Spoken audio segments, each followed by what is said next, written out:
कृष्णा। जय श्री हरि। हे प्रिय भक्तों, जिन भक्तों ने जया एकादशी का व्रत रखा था वे आज अपना व्रत खोलेंगे। आज का दिन बड़ा ही शुभ और मंगलकारी है।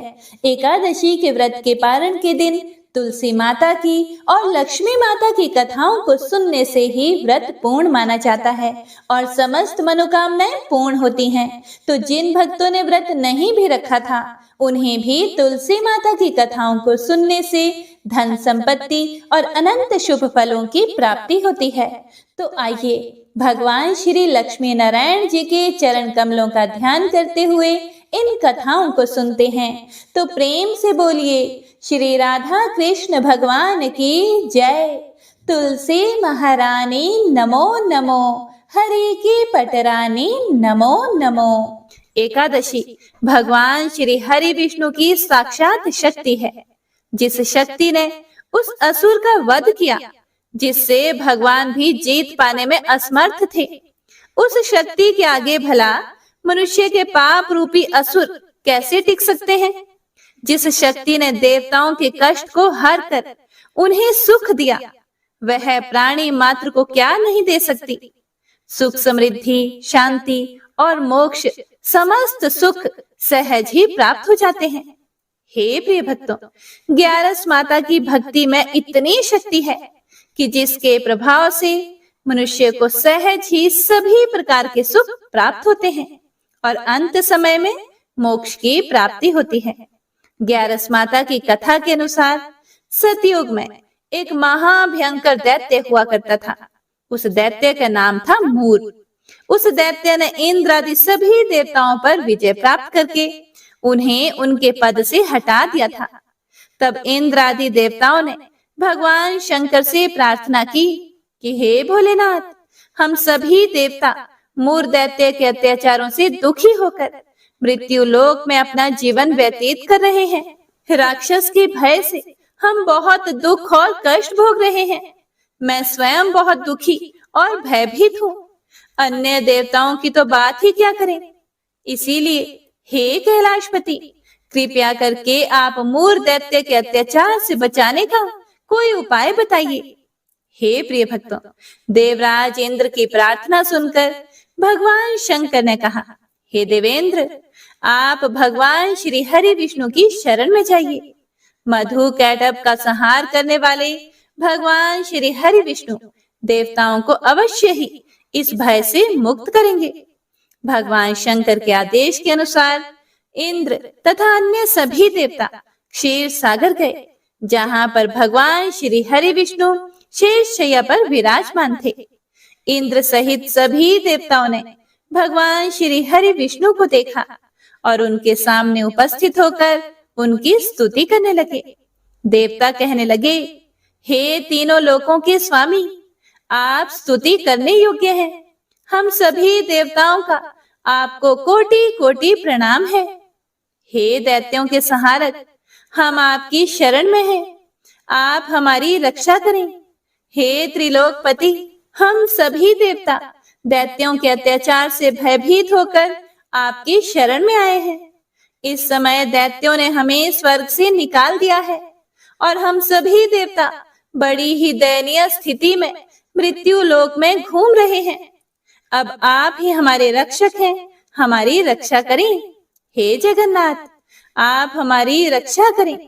देवताओं की करुण पुकार सुनकर भगवान श्री हरि विष्णु बोले, हे देवगणों, वह कौन सा दैत्य है जिसने देवताओं को जीत लिया है। आप सभी देवगण किसके भय से पृथ्वी लोक में भटक रहे हैं। क्या वह दैत्य इतना बलवान है जिसने इंद्र सहित सभी देवताओं को जीत लिया है। तुम निर्भय होकर मुझे सब हाल बताओ। भगवान श्री हरि विष्णु के इन स्नेहमयी वचनों को सुनकर देवेंद्र ने कहा, हे प्रभु, प्राचीन काल में ब्रह्म वंश में उत्पन्न हुआ नाड़ी जंगम नाम का एक असुर था, जिसका मूर नामक एक पुत्र है जो चंद्रवती नामक नगरी में निवास करता है, जिसने अपने बल से मृत्यु लोक और देवलोक को जीत लिया है और सभी देवताओं को देवलोक से निकालकर अपने दैत्य कुल के असुरों को इंद्र, अग्नि, यम, वरुण और चंद्रमा आदि सभी को लोकपाल बना दिया है। वह स्वयं सूर्य बनकर पृथ्वी को तापता है और स्वयं मेघ बनकर जल की वर्षा करता है। इसीलिए आप इस बलशाली भयानक असुर का संहार करके देवताओं की रक्षा करें। देवेंद्र के मुख से ऐसे वचन सुनकर भगवान श्री हरि विष्णु बोले, हे देवताओं, मैं आपके शत्रु का शीघ्र ही संहार करूंगा। आप सभी इसी समय मेरे साथ चंद्रवती नगरी चलिए। देवताओं की पुकार पर भगवान श्री हरि विष्णु तुरंत ही उनके साथ चल पड़े और उधर दैत्यराज मुर ने अपने तेज से जान लिया था कि भगवान श्री हरि विष्णु युद्ध की इच्छा से उसकी राजधानी में आ रहे हैं। इसीलिए अपने राक्षस योद्धाओं के साथ वह भी युद्ध भूमि में आकर गरजने लगा और देखते ही देखते युद्ध प्रारंभ हो गया। युद्ध शुरू होने पर अनगिनत असुर अपने अस्त्र शस्त्रों को धारण करके देवताओं से युद्ध करने लगे, लेकिन देवता तो पहले से ही डरे हुए थे। वह अधिक देर तक राक्षसों का सामना ना कर सके और भाग खड़े हुए। तब भगवान श्री हरि विष्णु स्वयं युद्ध भूमि में आ गए। दैत्य पहले से भी ज्यादा जोश में भरकर भगवान श्री हरि विष्णु से युद्ध करने लगा। वे अपने अस्त्र शस्त्रों से उन पर भयानक प्रहार करने लगा। दैत्यों के आक्रामक वारों को श्री हरि विष्णु अपने चक्र और गदा के प्रहारों से नष्ट करने लगे। इस युद्ध में अनेक दैत्य सदा के लिए मृत्यु की गोद में समा गए, किंतु दैत्यराज मुर भगवान विष्णु के साथ निश्चल भाव से युद्ध करता रहा। उसका तो जैसे अभी बाल भी बांका नहीं हुआ था। वह बिना डरे युद्ध कर रहा था। भगवान विष्णु मुर को मारने के लिए जिन जिन शस्त्रों का प्रयोग करते, वे सब उसके तेज से नष्ट होकर उस पर पुष्पों के समान गिरने लगते। अनेक अस्त्र शस्त्रों का प्रयोग करने पर भी भगवान श्री हरि विष्णु उससे जीत ना सके। तब वे आपस में मल्ल युद्ध करने लगे। भगवान श्री हरि विष्णु उस असुर से देवताओं के लिए सहस्त्रों वर्षों तक युद्ध करते रहे, किंतु उस असुर से जीत ना सके। अंत में भगवान विष्णु शांत होकर विश्राम करने की इच्छा से बद्रिकाश्रम स्थित 38 कोस लंबी एक द्वार वाली हेमवती नाम की एक गुफा में प्रवेश कर गए। उस गुफा में भगवान ने शयन किया। भगवान विष्णु के पीछे पीछे वह दैत्य भी चला आया। भगवान श्री हरि विष्णु को सोता हुआ देखकर वह दैत्य उन्हें मारने को तैयार हुआ। वह सोच रहा था कि आज तो मैं अपने चिर शत्रु को मारकर हमेशा हमेशा के लिए निष्कंटक हो जाऊंगा। लेकिन उसकी यह इच्छा पूर्ण ना हो सकी, क्योंकि उसी समय भगवान श्री हरि विष्णु की देह से एक दिव्य वस्त्र धारण किए हुए एक अत्यंत मोहिनी देवी उत्पन्न हुई और राक्षस को ललकार कर उससे युद्ध करने लगी। उस देवी को देखकर राक्षस को घोर आश्चर्य हुआ और वह सोचने लगा कि यह ऐसी दिव्य कन्या कहां से उत्पन्न हुई। और फिर वह असुर उस कन्या से लगातार युद्ध करता रहा। कुछ समय बीतने पर उस देवी ने क्रोध में आकर उस दैत्य के अस्त्र शस्त्रों के टुकड़े टुकड़े कर दिए।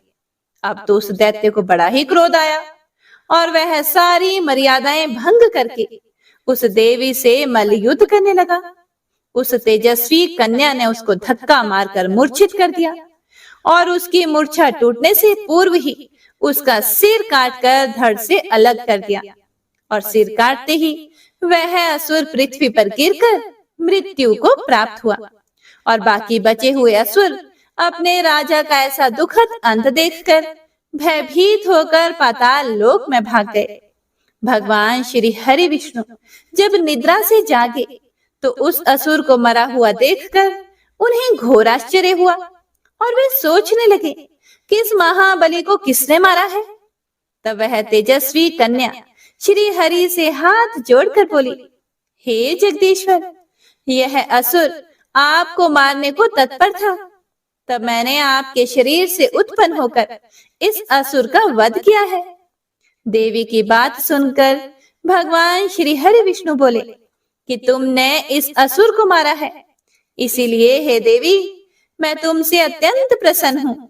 इसे मारकर तुमने तीनों लोकों के देवताओं के कष्ट को हरा है, इसीलिए तुम अपनी इच्छा अनुसार वरदान मांग लो, मैं तुम्हारी प्रत्येक इच्छा को पूर्ण करूंगा। भगवान की बात सुनकर वह देवी बोली कि हे प्रभु, मुझे यह वरदान दीजिए कि जो भी मनुष्य या देव मेरा व्रत करे उसके सभी पाप नष्ट हो जाएं और अंत में उसे स्वर्ग लोक की प्राप्ति हो। मेरे व्रत का आधा फल रात्रि को मिले और उसका आधा फल एक समय भोजन करने वाले को मिले। जो श्रद्धालु भक्ति पूर्वक मेरे व्रत को करें वे निश्चय ही वैकुंठ लोक को प्राप्त करें। जो मनुष्य मेरे व्रत में दिन तथा रात्रि को एक बार भोजन करे वह धन धान्य से भरपूर रहे। कृपया करके मुझे ऐसा वरदान दीजिए। भगवान श्री हरि विष्णु ने कहा, हे देवी ऐसा ही होगा। मेरे और तुम्हारे भक्त एक ही होंगे और अंत में संसार में प्रसिद्धि को प्राप्त होकर मेरे लोक को प्राप्त करेंगे।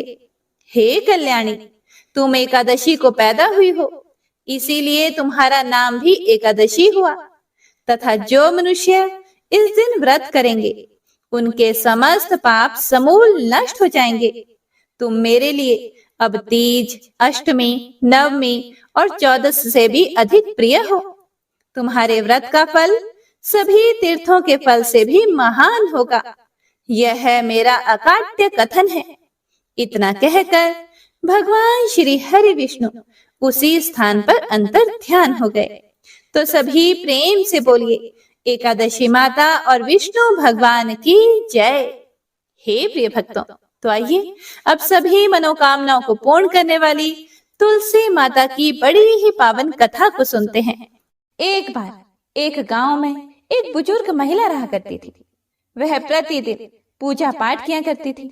वह रोज तुलसी माँ की पूजा करती थी और वह बुजुर्ग महिला रोज तुलसी माता से कहती, हे तुलसी माँ, तुम मुझे बहू दे, पीताम्बर की धोती दे, मीठा मीठा घास दे, वैकुंठ में वास दे, चटक की चाल दे, पटक की मौत दे, चंदन का काठ दे, रानी का काज दे, दाल भात का भोजन दे, 11 की मौत दे और कृष्ण जी का कंधा दे। वह बुजुर्ग महिला हर महीने में तुलसी माता की रोज पूजा करती थी और उनके बिरले को रोज सींचती। तुलसी माता बुजुर्ग महिला की बात सुनकर धीरे धीरे सूखने लगी। तभी भगवान श्री कृष्ण जी ने देखा कि तुलसी माता सूख रही है और तभी एक दिन भगवान श्री कृष्ण तुलसी माता जी के पास प्रकट हुए और भगवान श्री कृष्ण जी ने तुलसी माता से पूछा, तुम क्यों सूख रही हो? सभी महिलाएं तुम्हारी पूजा करती हैं और तुमको रोज सींचती हैं, लेकिन फिर भी तुम सूखती जा रही हो। इसका कारण क्या है? जिसके बाद तुलसी माता ने भगवान श्री कृष्ण जी से कहा कि हे प्रभु, एक बुजुर्ग महिला मेरे पास रोज आती है और रोज एक ही बात बोलती है कि हे तुलसी माता, सबकी दाता, मैं तेरा बिरला सींचती हूँ, तुम मुझे बहू दे, पीताम्बर की धोती दे, मीठा मीठा घास दे, वैकुंठ में वास दे, चटक की चाल दे, पटक की मौत दे, चंदन का काठ दे, रानी सा राज दे, दाल भात का भोजन दे, 11 की मौत दे और कृष्ण जी का कांधा दे। मैं उस बुजुर्ग महिला की सारी मनोकामनाएं पूरी कर सकती हूँ, लेकिन उसकी एक मनोकामना पूरी नहीं कर सकती। मैं कृष्ण जी का कंधा कहाँ से दूंगी? भगवान श्री कृष्ण जी तुलसी माता की यह बात सुनकर जोर जोर से हंसने लगे और फिर भगवान श्री कृष्ण जी ने तुलसी माता जी से कहा कि तुम चिंता मत करो, जब वह बुजुर्ग महिला की मृत्यु होगी तब मौके पर मैं और आप ही कंधा दे देंगे। आप सुबह जब वह पूजा करने आए तब कह देना कि सब कुछ तुम्हें मिल जाएगा। कुछ दिनों बाद वह वृद्ध महिला ठोकर खाकर रास्ते में गिरकर मर गई। पूरे गांव के सभी लोग आए और उस महिला को सभी लोग धर्मात्मा मानते थे। उसको तुलसा जी की डोकरी कहते थे। उसके परिवार में कोई भी नहीं था, इसीलिए गांव वालों ने ही उसके अंतिम संस्कार करने की योजना बनाई। और उसे नहलाकर जब वैकुंठी पर बैठाने के लिए उसे उठाने लगे तो उसका मृत शरीर इतना भारी हो गया था कि उसे कोई उठा नहीं पाया। यह सब देखकर वहां के सभी लोग तरह तरह की बातें करने लगे और कहने लगे कि यह इतना पूजा पाठ करती थी, हर समय माला फेरती थी, इसीलिए यह इतनी भारी हो गई है। वहीं पूरे गांव में चर्चा होने लगी कि डोकरी माई कोई भक्ति नहीं करती थी, यह छल कपट करती थी। हम जिसे धर्मात्मा समझते थे वह पापी है, जो कि किसी से भी नहीं उठ पा रही है। यह इसके कर्मों की सजा है। इधर भगवान ने सोचा कि मेरे भक्तों की निंदा हो रही है, इसीलिए भगवान ने बूढ़े ब्राह्मण का भेष धारण करके वहां पर आए और वहां पर जितने भी लोग इकट्ठे हुए थे उनसे पूछने लगे कि यहाँ पर इतनी भीड़ क्यों लगी है, जिससे लोग कहने लगे कि यह डोकरी माई मर गई है और पाप इतना था कि जिससे यह उठ ही नहीं पा रही है। सब उठा उठा कर थक गए। तब ब्राह्मण जी ने कहा कि मुझे एक बार डोकरी के कानों में कहने दो, फिर वह देखो कैसे उठती है। तो सभी लोगों ने कहा कि आप भी प्रयास करके देख लीजिए। तब भगवान ने उस वृद्ध महिला के कानों में कहा कि हे डोकरी माई, देखो मैं आ गया। और जो भी बुढ़िया माई पूजा करते समय शब्द कहती थी वह शब्द उसके कानों में कहने लगे, तू बिरला सिंचे मेरा, मैं करूं निस्तारा तेरा। डोकरी माई बहू ले, बेटी ले, पोता ले, लड्डू ले, पीताम्बर की धोती ले, गहना ले, घी का घड़ा ले, मीठा मीठा खीर और पूड़ी ले, दाल भात का भोजन ले, धन दौलत ले, बेटा पोता को काम ले, तुलसी का पत्ता ले, मुंह में गंगा जल ले, 11 को दिन ले, श्री कृष्ण जी का कंधा ले। इतना सुनते ही डोकरी हल्की हो गई। भगवान ने बोला, आओ और उसको उठाओ। भगवान ने हाथ लगाया और डोकरी उठ गई। सबको बड़ा ही आश्चर्य हुआ। उसे खूब धूमधाम से ले जाया गया। भगवान उसे अपने कंधे पर ले गए। पूरे गांव में इसकी चर्चा होने लगी, जिससे उसको मुक्ति मिल गई और वह वैकुंठ में चली गई। सभी लोग देखते रह गए। सभी लोगों ने देखा कि शमशान घाट तक तो ब्राह्मण साथ ही आया था, लेकिन अब वह दिखाई नहीं दे रहा है। इससे लोगों को समझ में आ गया कि वह और कोई नहीं, स्वयं भगवान ही बूढ़े ब्राह्मण के रूप में आए थे। तो बोलिए श्री राधा कृष्ण भगवान की जय, बोलिए श्री तुलसी शालिग्राम जी की जय। एक बार भगवान विष्णु जी शेषनाग पर बैठे बैठे उदास हो गए और धरती पर जाने का विचार बनाया। धरती पर जाने का मन बनाते ही विष्णु जी जाने की तैयारियों में लग गए। अपने स्वामी को तैयार होता देखकर लक्ष्मी जी ने उनसे पूछा कि हे स्वामी, आप कहाँ जाने की तैयारी में लगे हैं? जिसके उत्तर में विष्णु जी ने कहा कि हे देवी, मैं धरती लोक पर घूमने जा रहा हूँ। यह सुनकर माता लक्ष्मी जी का भी मन धरती पर जाने का हुआ और उन्होंने श्री हरि से इसकी आज्ञा मांगी।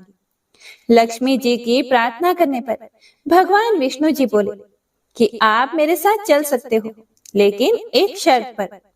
अगर आप धरती पर पहुंचकर उत्तर दिशा की ओर ना देखें तो तभी मैं आपको अपने साथ लेकर जाऊंगा। यह सुनते ही माता लक्ष्मी जी तुरंत हाँ कर देती हैं और विष्णु जी के साथ धरती लोक पर जाने के लिए तैयार हो जाती हैं। माता लक्ष्मी जी और भगवान विष्णु जी सुबह सुबह धरती पर पहुंच गए। जब वे पहुंचे तब सूर्य देवता उदय हो ही रहे थे। कुछ दिनों पहले ही बरसात हुई थी, इसीलिए धरती पर चारों ओर हरियाली ही हरियाली थी। धरती बेहद ही सुंदर दिखाई दे रही थी। इसीलिए माँ लक्ष्मी जी मंत्र मुग्ध होकर धरती के चारों ओर देख रही थी। माँ लक्ष्मी जी भूल गई कि पति को क्या वचन देकर साथ आई है। अपनी नजर घुमाते हुए उन्होंने कब उत्तर दिशा की ओर देखा, उन्हें पता ही नहीं चला। मन ही मन में मुग्ध हुई माता लक्ष्मी जी ने जब उत्तर दिशा की ओर देखा तो उन्हें एक सुंदर बगीचा नजर आया। उस ओर से भीनी भीनी खुशबू आ रही थी। बगीचे में बहुत ही सुंदर सुंदर फूल खिले हुए थे। फूलों को देखते ही माँ लक्ष्मी बिना सोचे समझे उस खेत में चली गई और एक सुंदर सा फूल तोड़कर लाई।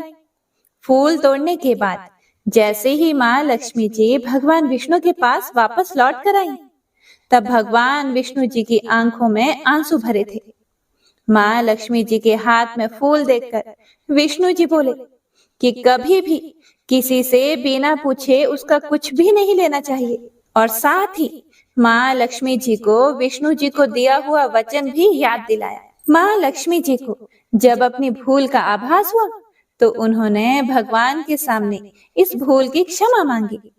विष्णु जी ने कहा कि आपने जो भूल की है उसकी सजा तो आपको अवश्य मिलेगी। जिस माली के खेत से आपने बिना पूछे फूल तोड़ा है, यह एक प्रकार की चोरी है। इसीलिए अब आप 3 वर्षों तक माली के घर नौकर बनकर रहो। उसके बाद मैं आपको वैकुंठ में वापस बुलाऊंगा। भगवान विष्णु जी का आदेश मानकर माता लक्ष्मी जी चुपचाप सर झुकाकर मान स्वीकार किया। जिसके बाद माँ लक्ष्मी जी ने एक गरीब औरत का रूप धारण किया और उस खेत के मालिक के घर गई। माधव नाम के उस मालिक का एक झोंपड़ा था, जहां माधव पत्नी, 2 बेटे और 3 बेटियों के साथ रहता था। माता लक्ष्मी जी जब एक साधारण औरत बनकर माधव के झोंपड़े पर पधारी तो माधव ने पूछा कि बहन आप कौन हो?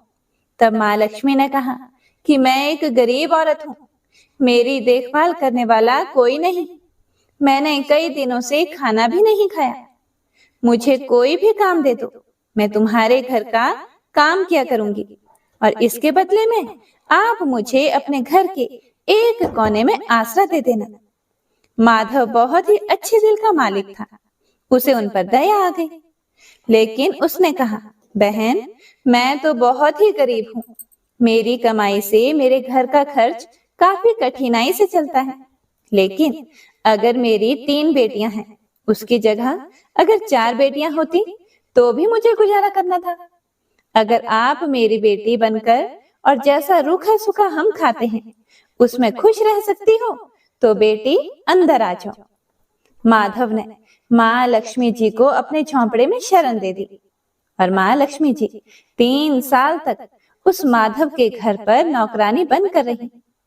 कथा के अनुसार कहा जाता है कि जिस दिन माँ लक्ष्मी जी माधव के घर आई थी, उसके दूसरे दिन ही माधव को फूलों से इतनी आमदनी हुई कि शाम को उसने एक गाय खरीद ली। फिर धीरे धीरे माधव ने जमीन खरीद ली और सबने अच्छे अच्छे कपड़े भी बनवा लिए। कुछ समय बाद माधव ने एक बड़ा पक्का घर भी बनवा लिया। माधव हमेशा सोचता था कि मुझे यह सब इस महिला के आने के बाद ही मिला है, इस बेटी के रूप में मेरी किस्मत आ गई है।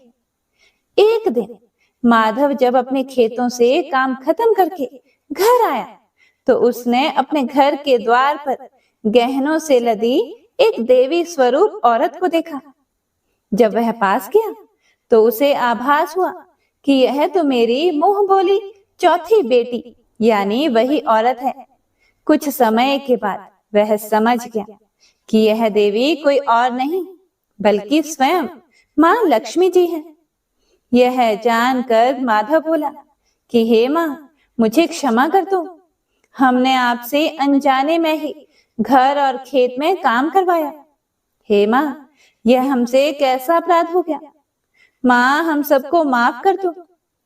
यह सुनकर माँ लक्ष्मी जी मुस्कुराई और बोली कि हे माधव तुम तो बहुत ही अच्छे और दयालु व्यक्ति हो, तुमने मुझे अपनी बेटी की तरह रखा, अपने परिवार का सदस्य बनाया।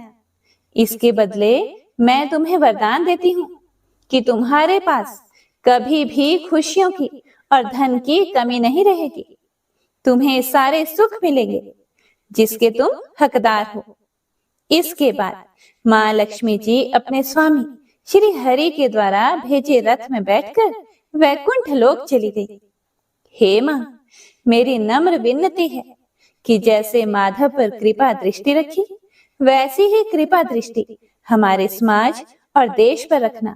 कथा को सुनने वाले, सुनाने वाले और हुंकारा भरने वाले सभी भक्तजनों पर रखना। तो प्रेम से बोलिए लक्ष्मी नारायण भगवान की जय। आइए अब तुलसी माता की दूसरी कथा का श्रवण करते हैं। इस कथा को सुनने से एकादशी के व्रत का संपूर्ण फल मिल जाता है। तो आइए प्रसन्न चित मन से इस कथा को सुनते हैं। कथा के अनुसार एक कुटुंब में ननंद तथा भाभी साथ में रहते थे। ननंद का विवाह अभी नहीं हुआ था। वह तुलसी के पौधे की बहुत सेवा किया करती थी, लेकिन उसकी भाभी को यह सब कुछ बिल्कुल भी पसंद नहीं था। जब कभी भी उसकी भाभी को अत्यधिक गुस्सा आता, तब वह उसे ताना देते हुए कहती कि जब तुम्हारा विवाह होगा तो मैं तुलसी ही बरातियों को खाने को दूंगी और तुम्हारे दहेज में भी तुलसी ही दूंगी। कुछ समय बीत जाने पर ननंद का विवाह पक्का हुआ। विवाह के दिन भाभी ने अपने कहे अनुसार, मतलब जैसा कि वह हमेशा बोला करती थी कि तुम्हारे विवाह में बारातियों को तुलसी ही खाने को दूंगी और दहेज में भी तुलसी ही दूंगी, तो भाभी ने बारातियों के सामने तुलसी का गमला फोड़ दिया और बारातियों को उसे खाने के लिए कहा। तुलसी माता की कृपा से वह फूटा हुआ गमला अनेकों स्वादिष्ट पकवानों में बदल गया। भाभी ने गहनों के नाम पर तुलसी की मंजरी से बने हुए गहने पहना दिए और वे भी सुंदर सोने जवाहरात में बदल गए। भाभी ने वस्त्रों के स्थान पर तुलसी का जनेऊ रख दिया और वह रेशमी तथा सुंदर वस्त्रों में बदल गया। जब ननंद ससुराल पहुंची तो उसके ससुराल में उसके दहेज की बहुत प्रशंसा की गई। जब यह बात भाभी के कानों तक पहुंची तो उसे बड़ा ही आश्चर्य हुआ। उसे अब तुलसी माता की पूजा का महत्व समझ में आया। भाभी की एक लड़की थी। वह अपनी लड़की से कहने लगी कि तुम भी तुलसी की सेवा किया करो, तुम्हें भी बुआ की तरह फल मिलेगा। वह जबरदस्ती अपनी बेटी से तुलसी माता की सेवा करने को कहती, लेकिन लड़की का मन तुलसी सेवा में नहीं लगता था। लड़की के बड़े होने पर उसके विवाह का समय आ गया। तब भाभी सोचती है कि जैसा व्यवहार मैंने अपनी ननंद के साथ किया था, वैसा ही मैं अपनी लड़की के साथ भी करती हूँ, तो यह भी गहनों से लद जाएगी और बारातियों को खाने में पकवान मिलेंगे। ससुराल में इसे भी बहुत इज्जत मिलेगी। यह सोचकर वह बारातियों के सामने तुलसी का गमला फोड़ देती है, लेकिन इस बार गमले की मिट्टी मिट्टी ही रही, मंजरी तथा पत्ते भी अपने रूप में ही रहे। जनेऊ भी अपना रूप नहीं बदलता है। सभी लोगों तथा बारातियों द्वारा भाभी की बुराई की जाती है। लड़की के ससुराल वाले भी लड़की की बुराई करते हैं। भाभी कभी भी ननंद को घर नहीं बुलाती थी। भाई को बहन की याद आती है, तो भाई ने सोचा बहुत समय हो गया, मैं बहन से मिलकर आता हूँ। उसने अपनी पत्नी से कहा और कुछ उपहार बहन के पास ले जाने की बात कही। भाभी ने थैले में ज्वार भरकर दे दिया और कहा और कुछ नहीं है, तुम यही ले जाओ। वह दुखी मन से बहन के पास चल पड़ा। वह सारे रास्ते सोचता रहा कि कोई भाई अपनी बहन के घर ज्वार कैसे ले जा सकता है। यह सोचकर वह एक गौशाला के पास रुका और ज्वार का थैला गाय के सामने पलट दिया। तभी गाय पालने वाले ने कहा कि आप गाय के सामने हीरे मोती तथा सोना क्यों डाल रहे हो? यह देखकर भाई को बड़ा ही आश्चर्य हुआ और उसने सभी हीरे मोती तथा सोना वापस अपने थैले में रख लिया। भाई ने सारी बात अपनी बहन को बताई और बड़ी खुशी खुशी उसने सारे हीरे मोती और जेवर अपनी बहन को दिए। दोनों भाई बहन एक दूसरे को देखकर अत्यंत प्रसन्न हुए। जैसी कृपा माता तुलसी ने ननंद पर की, ऐसी ही कृपा सभी पर करना। बोलिए श्री तुलसी माता शालिग्राम भगवान की जय। बोलिए श्री लक्ष्मी नारायण भगवान की जय। आइए अब तुलसी जी की तीसरी कथा को सुनते हैं। इस कथा को पूरा सुनने से सभी मनोकामनाएं पूर्ण हो जाती हैं। सावर्णी मुनि की पुत्री तुलसी अपूर्व सुंदरी थी। उनकी इच्छा थी कि उनका विवाह भगवान नारायण के साथ हो। इसके लिए उन्होंने नारायण पर्वत की घाटी में स्थित बद्री वन में घोर तपस्या की। दीर्घ काल तक तपस्या के उपरांत ब्रह्मा जी ने प्रसन्न होकर दर्शन दिए और वर मांगने को कहा। तुलसी जी ने कहा, हे सृष्टिकर्ता, हे ब्रह्मदेव, आप अंतर्यामी हैं, सबकी मन की बात जानते हैं। फिर भी मैं अपनी इच्छा आपसे बताती हूँ। मैं चाहती हूँ कि भगवान श्री नारायण मुझे पति रूप में मिले। ब्रह्मा जी ने कहा, तुम्हारा अभीष्ट तुम्हें अवश्य मिलेगा। अपने पूर्व जन्म में किसी अपराध के कारण तुम्हें श्राप मिला है। इसी प्रकार भगवान श्री नारायण के एक पार्षद को भी दानव कुल में जन्म लेने का श्राप मिला है। दानव कुल में जन्म लेने के बाद भी उसमें नारायण का अंश विद्यमान रहेगा। इसीलिए इस जन्म में पूर्व जन्म के पाप के शमन के लिए संपूर्ण नारायण तो नहीं मिलेंगे, लेकिन नारायण के अंश से युक्त दानव कुल में जन्मे उस शापग्रस्त पार्षद से तुम्हारा विवाह होगा। शाप मुक्त होने पर भगवान श्री नारायण सदा सर्वदा के लिए तुम्हारे पति हो जाएंगे। तुलसी जी ने ब्रह्मा के इस वर को स्वीकार किया, क्योंकि मानव कुल में जन्म के कारण उस मायावी भोग को तो भोगना ही था। तुलसी जी बद्री वन में ही रहने लगी। नारायण का वह पार्षद दानव कुल में जलंधर के नाम से पैदा हुआ था। कुछ दिनों बाद वह भ्रमण करता हुआ बद्री वन में आया। यहाँ तुलसी को देखते ही वह उस पर मंत्र मुग्ध हो गया और तुलसी के सामने उसने अपने विवाह का प्रस्ताव रखा। उसने तुलसी जी से विवाह करने की इच्छा प्रकट की।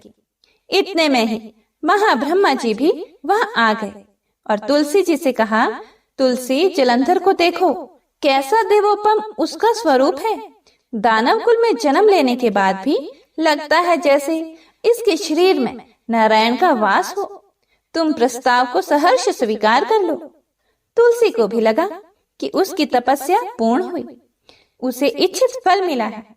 जलंधर के साथ उसका गंधर्व विवाह हो गया और वह जलंधर के साथ उसके महल में पत्नी बनकर आ गई। जलंधर ने अपनी परम सुंदरी सती साध्वी पत्नी तुलसी के साथ बहुत दिनों तक राज्य किया। उसने अपने राज्य का इतना विस्तार किया कि देवलोक तक उसके अधिकार में आ गया।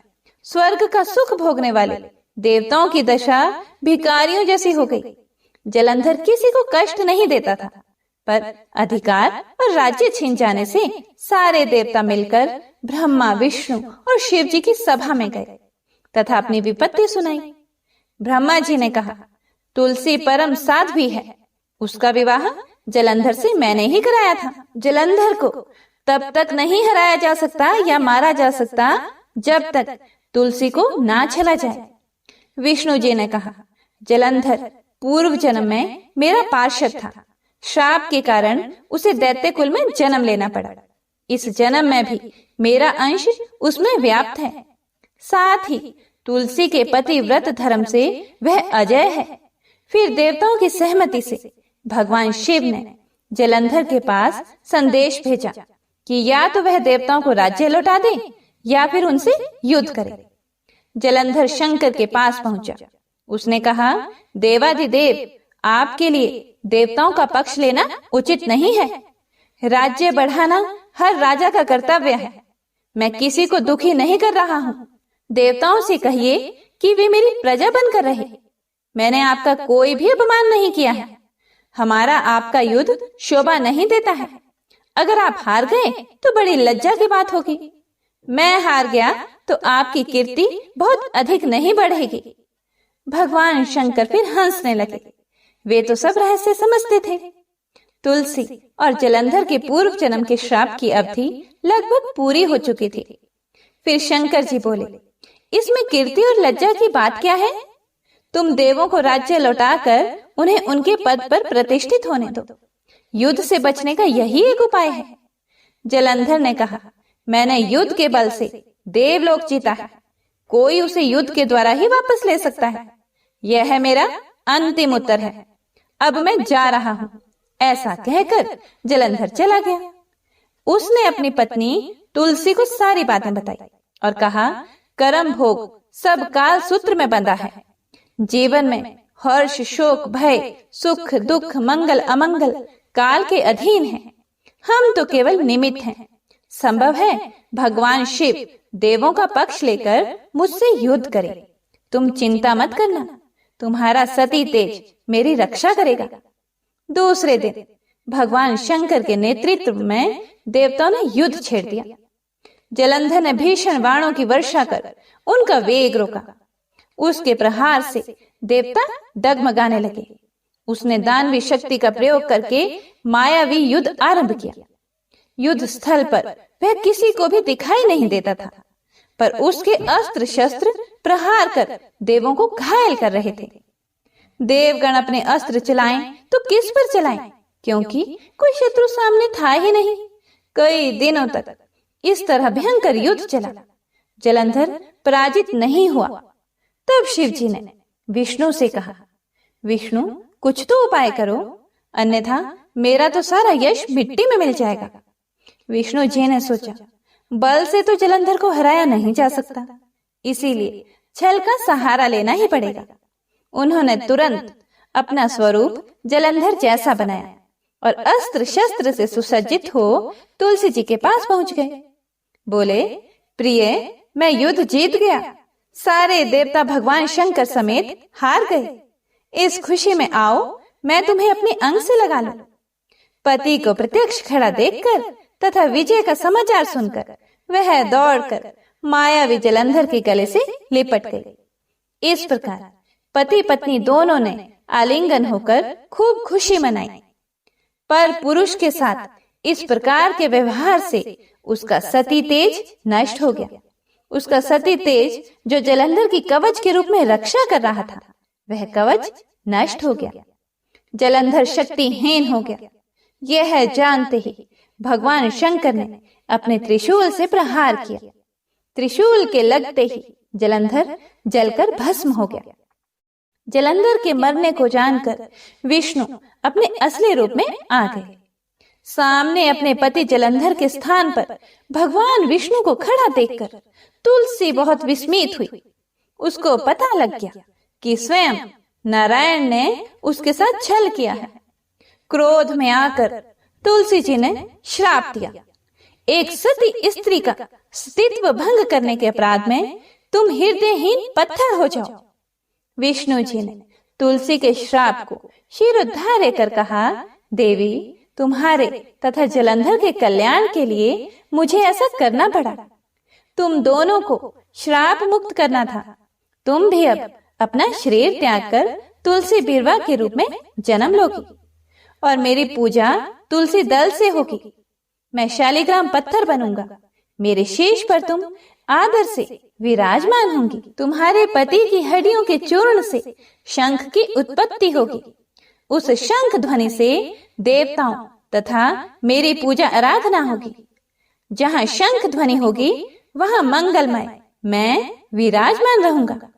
तुमने पूर्व जन्म में बद्री वन में मुझे पाने के लिए बड़ी तपस्या की थी।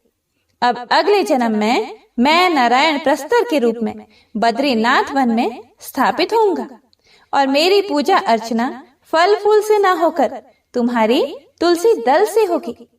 मेरे शीश पर विराजमान होकर तुम मुझसे भी ऊंचा पद प्राप्त करोगे।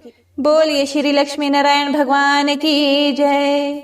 श्री तुलसी महारानी करो विनय सिर नाए, जो मम हो संकट विकट दीजे मात नशाए। नमो नमो तुलसी महारानी, महिमा मिट ना जाए बखानी। दियो विष्णु तुमको सन्माना, जग में छाय सुअश्य महाना। विष्णु प्रिया जय जयति भवानी, तिहु लोक की हो सुख खानी। भगवत पूजा कर जो कोई, बिना तुम्हारे सफल न होए। जिन घर तब नहीं होए निवासा, उस पर करी विष्णु नहीं बासा। करे सदा जो तब नित सुमिरन, ते ही के काज होए सब पूरन। कार्तिक मास महात्म तुम्हारा, ताको जानत सब संसारा। तब पूजन जो करे कुंवारे, पावे सुंदर वर सुकुमारे। करे जो पूजन नित्य प्रति नारी, सुख संपत्ति से होए सुखारी।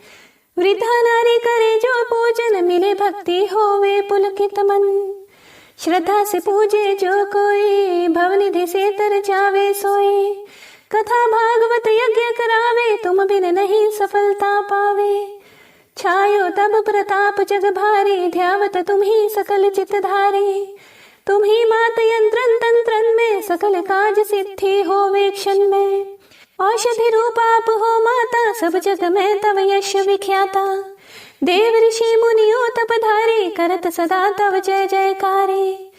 वेद पुरातन तव यश गाया, महिमा अगम पार नहीं पाया। नमो नमो जय जय सुख कारणी, नमो नमो जय दुख निवारणी। नमो नमो सुख संपत्ति देनी, नमो नमो अघ काटन छेनी। नमो नमो भक्तन दुख हरणी, नमो नमो दुष्टन मद छेनी। नमो नमो भव पार उतारनी, नमो नमो परलोक सुधारनी। नमो नमो निज भक्त उबारनी, नमो नमो जन काज संवारनी। नमो नमो जय कुमति नशावनी, नमो नमो सब सुख उपजावनी। जयति जयति जय तुलसी माई, ध्याऊं तुमको शीश नवाई। निज जन जानी मोहि अपनाओ, बिगड़े कारज आप बनाओ।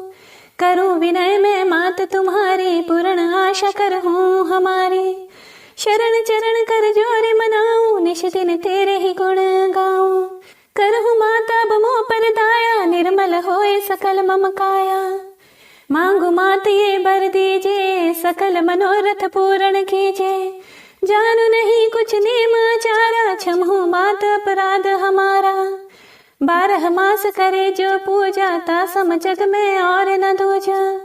प्रथम ही गंगा जल मंगवावे, फिर सुंदर स्नान करावे। चंदन अक्षत पुष्प चढ़ावे, धूप दीप नैवेद्य लगावे। करे आचमन गंगा जल से, ध्यान करे हृदय निर्मल से। पाठ करे फिर चालीसा की, स्तुति करे मात तुलसा की। यह विधि पूजा करे हमेशा, ताके तन नहीं रहे कलेशा। करे मास कार्तिक का साधन, सोवे नित्य पवित्र हुई जाही। है यह कथा महासुखदाई, पढ़े सुने सो भव तर जाए। तुलसी मैया तुम कल्याणी, तुम्हारी महिमा सब जग जानी। भावना तुझे मानित नित ध्यावे, गागा कर्मा तुझे रिझावे। यह श्री तुलसी चालीसा, पाठ करे जो कोई। गोविंद सो फल पावही, जो मन इच्छा होए। तुलसी चालीसा संपूर्ण।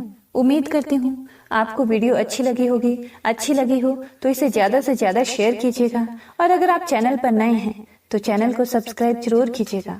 धन्यवाद। आपका मंगल हो।